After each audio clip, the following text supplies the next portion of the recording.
Permission to be Powerful is a reader-supported publication. To receive new posts and support my work, consider becoming a free or paid subscriber. Editor's note: I wrote a book. Here's the first chapter. Be sure to let me know what you think in the comments. Chapter 1: Hell and Paradise. St. Lucia is both hell and paradise.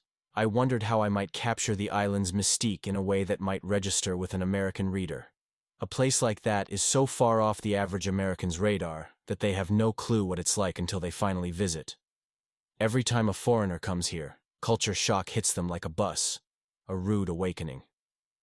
After I moved to the US and started working for big influencers like Tony Robbins, anytime I felt self-doubt or unworthy, I'd say, these fools wouldn't have lasted one day in St. Lucia. And I know I'm right. Not one day. One look at the teacher's stick. One step into the bathroom at my school. And 99% of Americans would be on the first flight back to their country. But I don't want to tell you the bad stuff right now.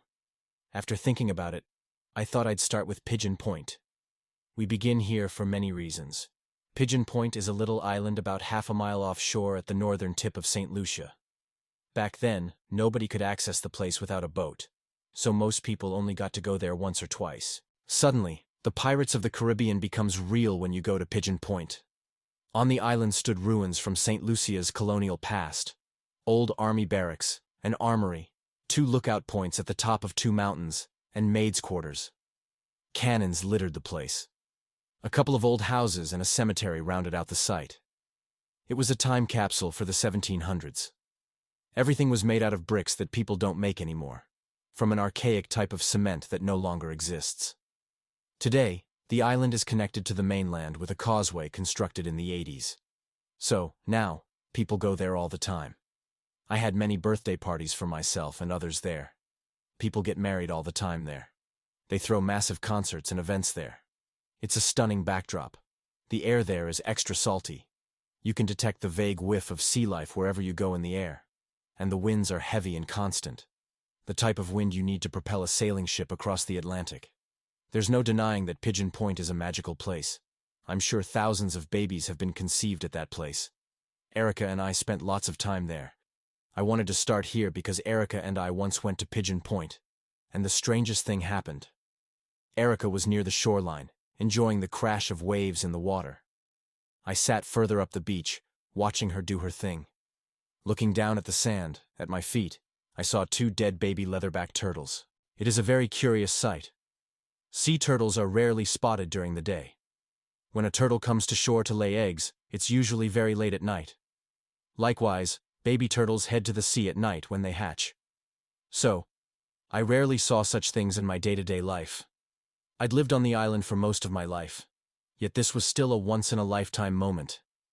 If Discovery Channel hadn't told me about the creatures swimming around in the sea, I probably would never have known most of them existed in St. Lucia.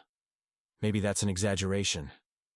Once in a while, a starfish, a pufferfish, or perhaps even a super poisonous translucent jellyfish might wash up on land. But I've never seen a shark in the water, although some have. These days, scientists are studying a pod of 500 sperm whales in Dominica. Scientists from Oxford University are using AI to try to decode the sperm whale's language literally. And yes, they speak a real language. Sperm whales have the largest brains in existence. It's 6 times bigger than a human's brain. They also make the loudest noise of any animal. Some say their clicks are louder than a jet engine. Others say it can kill you if you're in the water and you're too close. They have distinct names and words for all sorts of things. They hope someday to have the world's first whale-to-human conversation. I can hardly believe that people are doing cutting-edge research like this in my backyard. 2 dead baby turtles. What an odd thing to see. My mind started noodling over this puzzling mystery. Why were there 2 dead baby turtles lying in the sand? How sad. Before any conclusions had formed in my mind, I suddenly got the urge to start digging.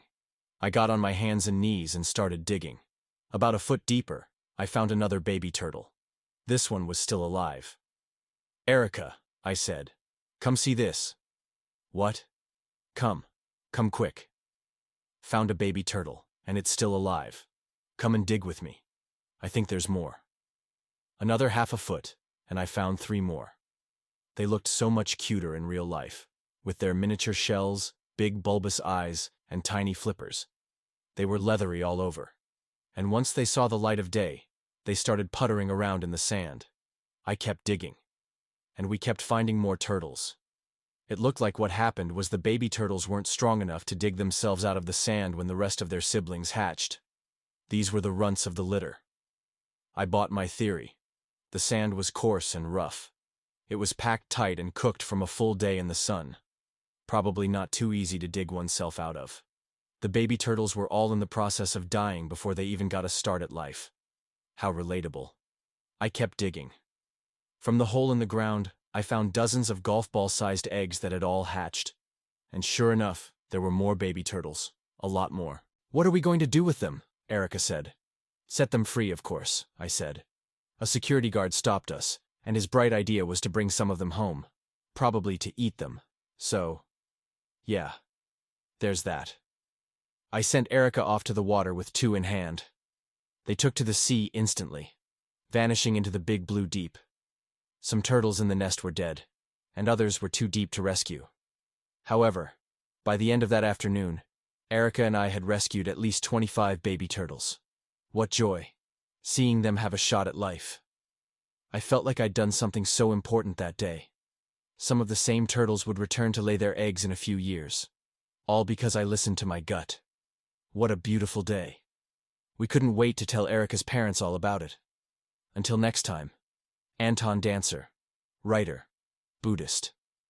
Permission to Be Powerful is a reader-supported publication. To receive new posts and support my work, consider becoming a free or paid subscriber.